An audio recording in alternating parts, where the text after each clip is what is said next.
Next question, Bomboradjo Coronadal. I go, Charles Reyes, go from Bomboradjo Coronadal. Go, isa sa information na with someone, since ikaw ang PFP President, any reaction, go, since nga nagdamo ang Partido Federal ng Pilipinas sa sulod sa House of Representatives from 38 to 50 plus na go? Actually, sa totoo lang, regular naman talagang dumadami. Super majority tayo sa local government, sa governors and mayors, sobrang dami yan.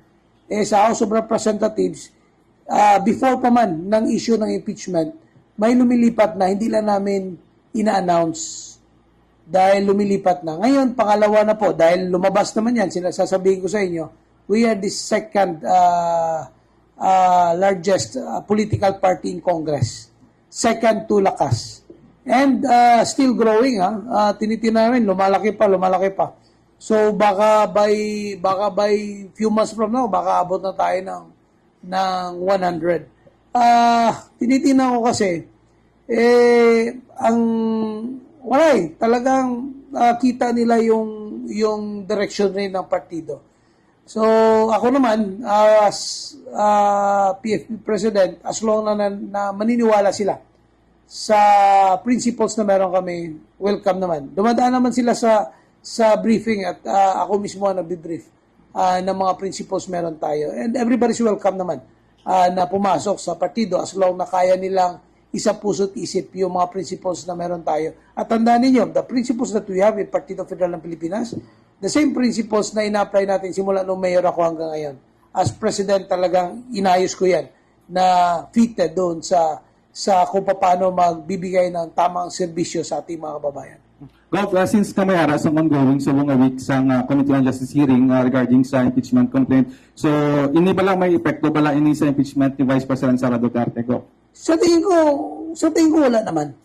Kasi kung tingnan nyo dyan, yung butuhan noong nakaraan ay hindi naman butuhan ng impeachment yun eh. Butuhan lang if may substance yung complaint. Dahil nga maraming sinabit.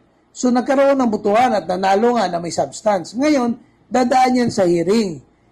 Magkakaroon yan ng open yan. Kasi ang Congress ngayon open naman eh.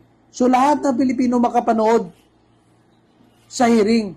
So ngayon, yung mga congressman natin, titingnan yan kung anong reaksyon ng mga tao nila. Kasi kagaya niya kay Corona, kagaya kay President Irap, naging open, di ba? Nakita natin kung ano yung totoo at hindi totoo.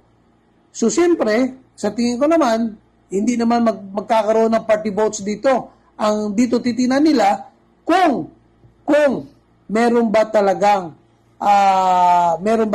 hindi magandang nangyari at impeachable ba talaga. So kung magkakaroon kung impeachable talaga, so magdedesisyon yung Congress base sa kanilang pananaw at paninindigan.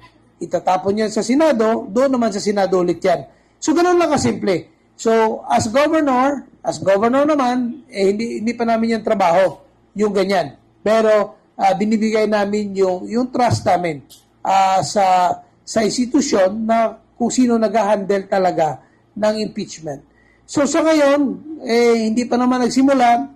I hope ng lahat ay tingnan natin kung ano talaga yung takbo ng impeachment at ano yung katotohanan behind dito lahat. Thank you.